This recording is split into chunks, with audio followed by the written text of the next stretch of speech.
Hello viewers, আশা করি সবাই ভালো আছেন। আমিও ভালো আছি। আজকে আমি যে মুভিটি এক্সপ্লেন করব সেই মুভিটিতে ছেলেটি মেয়েটিকে পছন্দ করে বিয়ে করেছিল, কিন্তু বিয়ের পরে জানতে পারে মেয়েটি বিয়ের আগে ধর্ষণের শিকার হয়েছিল। এই কাহিনী নিয়ে তৈরি হয়েছে সত্য প্রেম কি কথা এই হিন্দি মুভিটি। কথা না বাড়িয়ে আমি মুভির এক্সপ্লেনেশনে চলে যাই। মুভির শুরুতেই আমরা দেখতে পাই সত্য প্রেম নামের এক ছেলেকে। সেখানে অভিনয় করেছেন কার্তিক। এই মুভিতে তাকে সত্য বলেই ডাকা হয়। সত্য গ্রাজুয়েশন কমপ্লিট করার জন্য LLB তে ভর্তি হয়েছিল, কিন্তু টানা 3 বার ফাইনাল পরীক্ষা দেওয়ার পরেও সে পাশ করতে পারেনি। তাই এখন পড়ালেখা বাদ দিয়ে দিয়েছে। প্রতিদিন সকালে সত্য এবং সত্যের বাবাকে দেখি ঘুম থেকে উঠে ঘরের সকল যাবতীয় কাজ করত। অ্যাকচুয়ালি ঘরের যে কাজগুলো সাধারণত আমাদের মায়েরা করে থাকেন, কিন্তু এখানে সত্যের পরিবার একটু উল্টো। সত্য এবং সত্যের বাবা ঘরে রান্না বান্না থেকে শুরু করে বাসন ধোয়া থেকে শুরু করে সব কাজ করত, এবং সত্যের মা এবং সত্যের ছোট বোন সেজল বাড়িতে মেয়েদের ডান্স শিখিয়ে রোজগার করে পরিবারের আর্থিক হাল কোন রকমে ধরে রেখেছে। খুব টেনে টুনে তাদের সংসার চলে। সত্য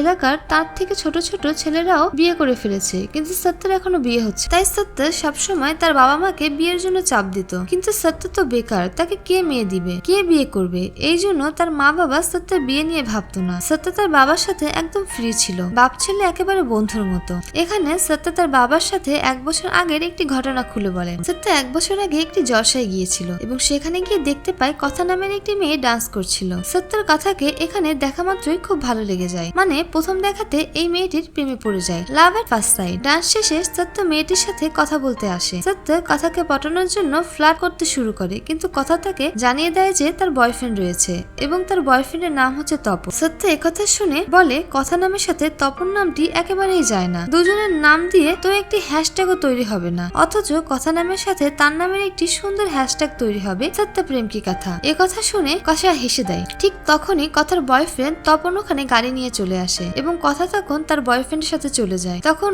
কথার বয়ফ্রেন্ডকে দেখে সত্যের হৃদয়টা একদমই ভেঙে যায়। এরপরে গল্প চলে আসে আবার বর্তমানে। সেখানে সত্যের বাবা একটি দোকানে আসে, আর এই মার্কেটের মালিক হচ্ছে কথার বাবা হরিকৃষ্ণ। হরিকৃষ্ণ না থাকায় সত্যের বাবা একজন কর্মচারীর কাছে জানতে চায় হরিকৃষ্ণ কোথায়। তখন এক কর্মচারী তাকে চুপি চুপি জানায় হরিকৃষ্ণের মেয়ের সাথে তার বয়ফ্রেন্ডের ব্রেকআপ হয়েছে, তাই হরিকৃষ্ণ তার মেয়ের বিয়ে নিয়ে খুব দুশ্চিন্তায় রয়েছে। সত্যের বাবা এই কথা শুনে এক মুহূর্ত দেরি না করে এসে তার ছেলেকে সবকিছু জানিয়ে দেয় এবং বলে কথার ব্রেকআপ হয়েছে, তার মানে কথা এখন সিঙ্গেল। সত্য এই কথা শুনে খুবই খুশি হয়ে যায়। সত্যের বাবা এটাও জানায় যে এবছর জলসা প্রোগ্রামে কথা আবার ডান্স পারফরমেন্স করবে। বাবা ছেলেকে বলে ডান্স পারফরমেন্স শেষ হওয়ার সুযোগ বুঝে কথাকে তোর মনের কথা বলে দিবে। এরপর রাতের বেলা সত্য ও তার বাবা জলসায় চলে আসে। সেখানে গিয়ে কথার বাবা মায়ের সাথে দেখা হয়। তখন কথার কথা জিজ্ঞাসা করা হলে তারা জানায় যে কথা আজ অসুস্থ, তাই আসেনি এবং ডান্স পারফরমেন্সও করতে পারবে না। তখন সত্যের বাবা সত্যকে বুদ্ধি দেয় যে এটাই তোর মুখ্যম সময়, কথা এখন বাসায় একা আছে, তুই বাসায় গিয়ে কথাকে প্রপোজ করে দে। এরপর সত্য বাবার কথা মতো বাসার পেছন দিয়ে লুকিয়ে লুকিয়ে কথার বাসার ভিতরে প্রবেশ করে। এখানে বলে রাখি কথার ফ্যামিলি অনেক রিচ ফ্যামিলি। সত্য কথাকে বারান্দায় দেখতে পেয়ে নিচ থেকে ইশারা করতে থাকে আর ডাকতে থাকে, কিন্তু সত্য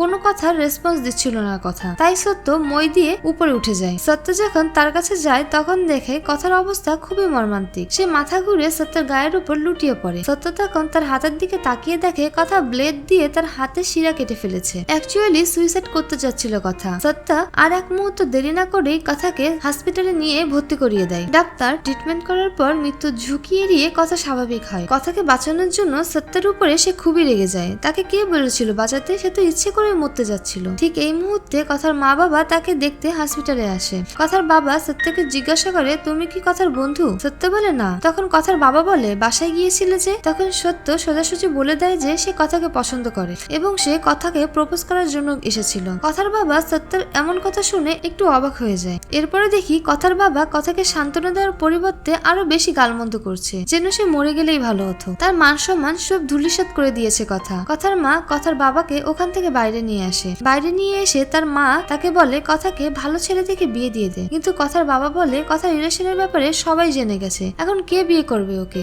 এরপর দেখি সত্য ফুল নিয়ে কথার বাসায় আসে কথার সাথে দেখা করতে। কথাকে তখন বেঁচে থাকার জন্য অনেক ইন্সপায়ার করে এবং অনেক সাপোর্ট করে। সত্য তাকে এটাও বলে নেক্সট টাইম যদি মরার ইচ্ছে হয় তাহলে তাকে মেরো যার জন্য তোমার মরতে ইচ্ছে করছে, আর যদি তোমার কোনো সাহায্য লাগে তো আমাকে ডেকো, আমি সবসময় সাপোর্টিং হিরো হয়ে তোমার পাশে থাকবো। এই বলে সত্য সেখান থেকে চলে আসে। তখন পাশ থেকে কথার বাবা এসব কথা শুনে নেয় এবং সে সত্যের উপরে অনেক ইমপ্রেস হয়ে যায় তার মেয়েকে সাপোর্ট করার জন্য। তাই পরের দিন কথার মা এবং কথার বাবা সত্যদের বাড়িতে আসে সত্যের সাথে কথার বিয়ের ব্যাপারে কথা বলতে। মেয়েকে তারা সত্যের সাথে বিয়ে দিতে চায়। সত্যের মা বাবা তো পুরোই অবাক হয়ে যায়। তাদের মতো এত বড়লোক ঘরের মেয়ে তাদের মতো গরিব ঘরের বেকার ছেলের সাথে কেন বিয়ে দেবে? এদিকে সত্য তো পুরাই খুশি, কারণ মেঘনা চাইতে বৃষ্টি পেয়ে গিয়েছে সে। সত্য কথার বাবাকে আলাদাভাবে ডেকে নিয়ে বলে যে কথার সুইসাইডের বিষয়টা তার মা বাবাকে যেন না জানায়। তারা একথা জানতে পারলে হয়তো ভাববে কথার ভেতরে কোনো প্রবলেম আছে। সত্য আরো বলে, আপনি কি আমার ব্যাপারে ভালোভাবে খোঁজ খবর নিয়েছেন? আমি কিন্তু কোনো কাজবাজ করি না, একেবারেই বেকার। কথার বাবা সত্যকে বলে, তুমি আমার মেয়েকে বিয়ে করলে আমার মেয়ে এবং আমার ব্যবসা দুটোই দেখাশোনা করবে। এটা শুনে সত্য আরো খুশি হয়ে যায়। এদিকে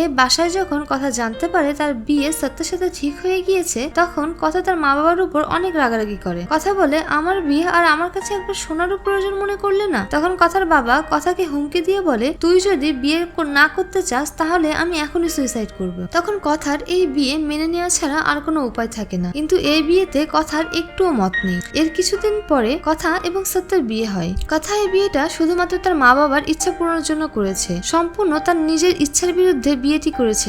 সে মোটেই এই বিয়েতে খুশি নয়, কিন্তু সত্য তো অনেক খুশি, কারণ সে তার স্বপ্নের নায়িকাকে বিয়ে করতে পেরেছে। সত্যের পরিবার হাসি মুখে সত্যের বউকে বরণ করে নিয়েছে। সত্যের কোনো প্রাইভেট রুম না থাকায় তার বাসর ঘরটি ছাদের উপরে স্টুডিওতেই হয়। অ্যাকচুয়ালি সেখানে ডান্স শেখানো হয়। সত্যর বাসর রাত নিয়ে অনেক আশা আকাঙ্ক্ষা এবং প্রত্যাশা ছিল, কিন্তু কথা যেন সেসবে সব পানে ঢেলে দেয়। ফুলসজ্জার রাতে সত্য কথার সাথে গল্প করতে চাইলেও কথা সত্যের সাথে কোনো কথা বলে না, ঘুমের বান করে শুয়ে থাকে। কথা সত্যকে বুঝায় যে সে অনেক টায়ার্ড। সত্য বিষয়টি নর্মালি নিয়ে ঘুমিয়ে পড়ে, কিন্তু মাঝরাতে হঠাৎ কথার ঘুম ভেঙে যায়, কারণ সত্যের একটি প্রবলেম ছিল। সে ঘুমানোর সময় অনেক জোরে জোরে নাক ডাকতো, তাই কথা ঘুমাতে পারছিল না। কথা যেন ঘুমাতে পারে এজন্য সে স্যাক্রিফাইস করে বালিশ নিয়ে তার বাবার রুমে চলে যায়। পরের দিন সকালে সত্য ডাক্তারের কাছে যায় নাক ডাকার সমস্যার সমাধান করতে। সে মোবাইল দেখেও প্র্যাকটিস করতে থাকে যে কিভাবে নাক ডাকা বন্ধ করা যায়, কিন্তু ঘুমানোর সময় সে ঠিকই নাক ডাকতো আর কথার ঘুম ভেঙে যেত। এর জন্যই তার প্রতিদিনই রুম ছেড়ে বাবার কাছে গিয়ে ঘুমাতে হয়। এরকম একদিন সত্য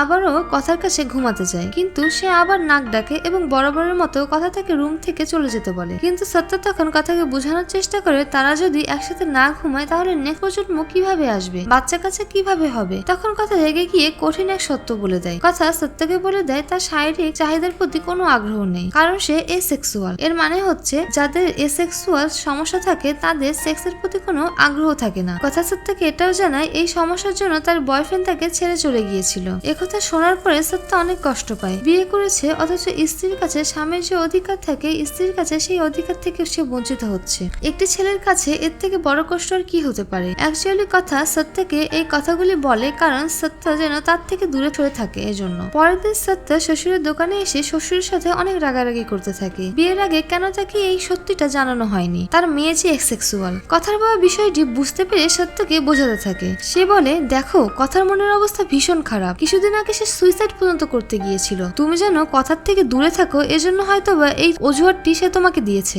সত্য তখন রিয়েলাইজ করে যে তিনি হয়তোবা ঠিকই কথা বলছেন। কথার বাবা সত্যকে বলে, তুমি কথাকে একটু সময় দাও, আস্তে আস্তে তাকে কমফোর্টেবল করার চেষ্টা করো, তাহলে দেখবে আস্তে আস্তে সবকিছুই ঠিক হয়ে গিয়েছে। এরপরে সত্য হলুদ গোলাপ নিয়ে কথাকে 1 মান্থ হ্যাপি অ্যানিভার্সারি জানায়। কথা সত্যকে বলে, স্ত্রীকে সবাই লাল গোলাপ দেয়, কিন্তু তুমি কেন হলুদ গোলাপ দিয়েছো? সত্য তখন বলে, আগে আমি বন্ধু হতে চাই। কথাটি কথার কাছে অনেক ভালো লাগে। সত্য তখন কথাকে বলে, এখন যেহেতু আমরা নতুন বন্ধু সেহেতু এই নতুন বন্ধুর সাথে বাইরে কোথাও ঘুরতে যাওয়া যায়। কথা তখন রাজি হয়ে যায়। এরপর থেকে সত্য কথাকে নিয়ে ঘোরাঘুরি করে এবং রেস্টুরেন্টে যায় খাওয়া দাওয়া করে এবং আস্তে আস্তে খুব ভালো সময় পার করতে থাকে। তারা সেলফি তোলে, আড্ডা দেয়, পাশাপাশি সত্য কথাকে অনেক বেশি সময় দেওয়া শুরু করে। এভাবে আস্তে আস্তে কথা সত্যকে ভালো লাগা শুরু করে। একদিন রাতে সত্য কথাকে নিয়ে রাস্তায় হাঁটতে বের হয়েছিল এবং ল কলেজ দেখে রাস্তার একটি পাথর পেয়ে পাথরটি ল কলেজের উপরে ছুঁড়ে মারে। কথা এর কারণ জানতে চাইলে সত্য তখন বলে, এই কলেজ আমাকে ফেল করিয়ে দিয়েছে, তাই এই কলেজে পাথর ছুঁড়ে মারি। কথা তখন বলে, এটা তো কলেজের দোষ নয়, তুমি পড়াশোনা করোনি তাই ফেল করেছো। কথা তাকে বলে, তুমি আবার পড়াশোনা শুরু করো এবং পরীক্ষা দাও। কিন্তু সত্য বলে, পড়াশোনার কি দরকার, তোমার বাবার দোকান সামলাচ্ছি, ভালোই তো আছি। কথা তখন সত্যকে বলেন, যৌতুক পাওয়া দোকান আর নিজের ক্যারিয়ার গড়ে তোলা দুটো আলাদা জিনিস। সত্য তখন রিয়েলাইজ করে কথা তো ঠিকই কথা বলছে। সত্য তাই পরীক্ষা দেওয়ার জন্য ল কলেজে কথাকে নিয়ে ফর্ম সাবমিট করতে যায়। সত্য কথাকে বলে, পরীক্ষার বিষয়টি আগেই কাউকে জানিয়ে দিও না, যদি ফেল করি তাহলে সবাই আমাকে নিয়ে হাসি ঠাট্টা শুরু করবে। কথা হেসে দিয়ে বলে, এবার তুমি ফেল করবে না। কলেজ থেকে বের হয়ে কথা এবং সত্য দুজনে মিলে আড্ডা দেয় এবং অনেক অনেক ভালো ভালো সময় পার করে। সেদিন রাতে শুতে যাওয়ার আগে কথা সত্যকে ডাক দিয়ে বলে তুমি আজকে আমার সাথে ঘুমাও। এরপর সত্য রাজি হয়ে যায় এবং তারা একে বিছানায় শুয়ে পড়ে। সত্য কথাকে বলে তুমি যে তোমার এই এসেক্সুয়াল রোগের কথা বলেছিলে সেটা কি ঠিক হওয়ার কোনো চান্স নেই? কথা তখন বলে আমি এসেক্সুয়াল নই, আমি তোমাকে সেদিন মিথ্যে কথা বলেছিলাম, আমার এমন কোনো সমস্যাই নেই। সত্য এই কথা শুনে খুশিতে লাফ দিয়ে ওঠে। ওই রাতে সত্য কথাকে নিজের কাছে টেনে নেয় এবং তারা ঘনিষ্ঠ হতে শুরু করে। কিন্তু হঠাৎ কথা অদ্ভুত রকমের আচরণ করতে শুরু করে, তাই চেহারা ভীতিকর এবং বিভৎস হয়ে যায়। কথা বারবার বলতে থাকে I am not ready, no no Tapan I am not ready please. সত্যনার বুঝতে বাকি থাকে না কথার এক্স বয়ফ্রেন্ড তপনের সাথে তার খারাপ কিছু হয়েছে। তপন হয়তো বা তাকে রেপ করেছিল। সত্য কথাকে ঘোর কাটিয়ে স্বাভাবিক অবস্থায় ফিরিয়ে নিয়ে আসে। কথা তখন কাঁদতে কাঁদতে ওয়াশরুমে চলে যায়। সত্য বিশাল টেনশনের মধ্যে পড়ে যায়। সেদিন সারা রাত সে ঘুমাতে পারে না, তাই পরদিন সকালে কথাদের বাড়িতে চলে যায় শ্বশুরের সাথে কথা বলতে। সত্য কথার বাবার কাছে আসল সত্যিটা জানতে চায়, কথা কেন সেদিন সুইসাইড করতে গিয়েছিল সেটি জানতে চায় সত্য। কথার বাবা সত্যের অবস্থাটা বুঝতে পেরে সত্যকে সত্যিটা বলে দেয়। কথা বিয়ের আগে তার বয়ফ্রেন্ডের সাথে সেক্স করেছিল এবং সে প্রেগনেন্ট হয়ে গিয়েছিল। আমার মান সম্মান তো নষ্ট করেছে, এখন তোমার জীবনটাও নষ্ট করছে, বেশি ঝামেলা করলে 2-4টে থাপ্পড় দিয়ে দিল। সত্য তখন রেগে গিয়ে কথার বাবার গায়ে হাত তুলতে যায়, কিন্তু শেষ পর্যন্ত সে নিজেকে কন্ট্রোল করে রাখে। কথার বাবা কখনো জানতেই চেষ্টা করেনি যে তার মেয়ের সাথে আসলে কি হয়েছিল। সত্য কথার বাবাকে গতকাল রাতের ঘটনা খুলে বলে। তার মেয়ে অ্যাকচুয়ালি তার বয়ফ্রেন্ডের কাছে রেপ হয়েছিল। এদিকে সত্যের পরিবার জানতে পারে যে কথা তার স্বামী সত্যকে একসাথে শুতে নেয় না, বিয়ের পরে একসাথে তারা একটি রাতও কাটায়নি। তাই সত্যের পরিবার তার উপরে জোর খাটিয়ে বলে সে কেন সত্যের সাথে এরকম ব্যবহার করছে। তাই কথা তখন আসল সত্যিটা বলতে বাধ্য হয়। কথা উপায় না পেয়ে সত্যিটা বলে দেয়। বিয়ের আগে সে তার বয়ফ্রেন্ড তপনের কাছে রেপ হয়েছিল, তার ইচ্ছার বিরুদ্ধে তাকে রেপ করা হয়েছিল এবং এজন্য সে প্রেগনেন্ট হয়ে গিয়েছিল। কিন্তু এরপর তপন কথা এবং তার সন্তান কাউকেই মেনে নেয় না, এজন্যই কথা অ্যাবর্শন করতে বাধ্য হয় এবং সুইসাইড করতে গিয়েছিল। আর এরপর থেকেই তার কাছে কোনো ছেলে আসলেই সে খুব ভয় পায়, এজন্য সে সত্যর সাথে একসাথে থাকতে পারেনি। সত্যর পরিবারের সবাই এই ভয়ঙ্কর সত্য জানার পর একেবারে স্তব্ধ হয়ে যায়। অন্যদিকে দেখা যায় সত্য রেগে গিয়ে তপনের অফিসে চলে যায় এবং তপনকে আচ্ছা মতো মারতে থাকে। কথাকে রেপ করার জন্য সত্য তপনকে অনেক মারে। সত্য তপনকে মারার পরে বাসায় এসে হাত ধুচ্ছিল। কথা সত্যের হাতে রক্ত দেখে খুবই ভয় পেয়ে যায়। তখন সত্য বলে এটা আমার রক্ত নয়, এটা তপনের রক্ত। কথা তখন বলে তুমি কি তপনকে মেরেছো? সত্য তখন বলে আমি তো তোমার বাবাকেও মারতে চেয়েছিলাম, কিন্তু লাস্ট পর্যন্ত নিজেকে কন্ট্রোল করতে পেরেছি। তুমি তোমার বাবাকে সত্যটি বলনি কেন? তখন সে জানায় সে তার বাবাকে এই ঘটনাটি বুঝাতে পারতো না। বয়ফ্রেন্ডের সাথে ঘুরতে গিয়ে তার ইচ্ছার বিরুদ্ধে রেপ হয়েছে, এই কথা কেউই বিশ্বাস করতো না, তাই বাবাকে বলে কোনোই লাভ হতো না। এইদিকে দেখা যায় সত্যের পরিবার কথার ভয়ঙ্কর সত্যিটা জানার পরেও তাকে খুব স্বাভাবিকভাবেই মেনে নিয়েছে। বিশেষ করে সত্যের মা একজন মেয়ে হয়ে কথার বিষয়টি সে বুঝতে পারে। কথাও আস্তে আস্তে তার জড়টা কাটিয়ে উঠতে থাকে। আর সত্য সবকিছু জেনেই তাকে অ্যাকসেপ্ট করে নিয়েছিল। পরিবারের সবাই সত্যকে সাপোর্ট করতে থাকে। সত্যের পরিবার সত্যকে কিছু টাকা দিয়ে কথাকে নিয়ে হানুমান করে আসতে বলে, যাতে করে তার মানসিক অবস্থা আরেকটু ঠিক হয়। এরপরে কথা ও সত্য দুজনেই হানিমুনে চলে যায়। হানিমুনে যাবার পরে দুজনে অনেক ভালো সময় পার করতে থাকে। দুজনে সময়টাকে উপভোগ করার চেষ্টা করে, কিন্তু কথা যখন সত্যের ঘনিষ্ঠ হতে চায় তখনই সেই অতীতের কথা মনে পড়ে যায়। ওই খারাপ স্মৃতি থেকে সে মোটেই বের হতে পারছিল না, কোনোভাবে সেটি ভুলতে পারছিল না। হানিমুন থেকে সত্য যখন ফিরে আসে তখন তার মন খুবই খারাপ হয়ে যায়। সত্যের মা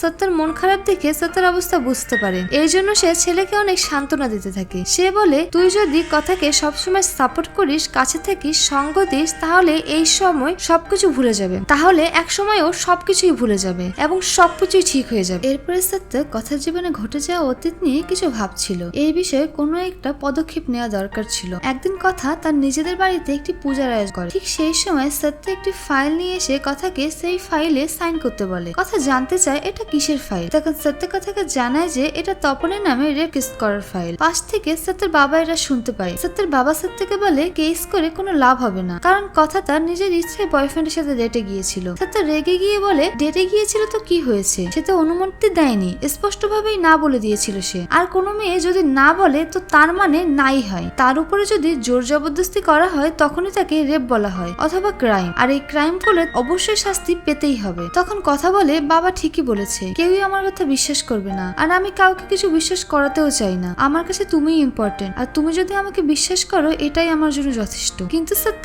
কারো কথাই শোনে না। সে জেদ নিয়েছে যে সে তপনকে শাস্তি দিয়েই ছাড়বে। সত্য এই কারণেই কেস করেছে যে সমাজে অনেক নারী আছে যারা রেপ হওয়ার পরেও পরিবার, আত্মীয় স্বজনের মান সম্মানের হানি হবে এই ভেবে কোনো পদক্ষেপ নেয় না তারা, আর যার কারণে কারণে অপরাধীরা অপরাধ করেও ছাড়া পেয়ে যায় এবং তারা স্বাচ্ছন্দ্যে চলতে থাকে। এভাবে চলতে চলতে সমাজে অপরাধ আরো বেড়ে যাচ্ছে। তাই সত্য কথাকে আলাদাভাবে অনেক বুঝায় এবং অনেকক্ষণ বোঝানোর পরে কথাও বুঝতে পারে। তাই সে রাজি হয়ে যায় এবং কেস ফাইলে সাইন করে দেয়। সত্য কথার পাশে থেকে এরকম ভাবে সাপোর্ট করার জন্য কথা সত্যের প্রতি অনেক খুশি হয়, তাকে একটি কিস করে দেয়। সবাই তখন কথার এই হাসিমাখা চেহারা ও দুজনের মিল দেখে খুশি হয়ে যায়। কেস করবার পরে পুলিশ তপনকে গ্রেপ্তার করে আর কোর্টে সমস্ত সাক্ষ্য প্রমাণাদির ভিত্তিতে তপনের শাস্তি হয় আর কথা এখন মানসিকভাবে অনেকটাই সুস্থ। আর ঠিক এখানেই মুভিটি শেষ হয়ে যায়। মুভিটি কেমন লাগলো কমেন্টে জানাবেন আর ভালো লাগলে লাইক দিবেন এবং সাবস্ক্রাইব করে বেল বাটনটি বাজিয়ে সঙ্গে থাকবেন। ধন্যবাদ সবাই।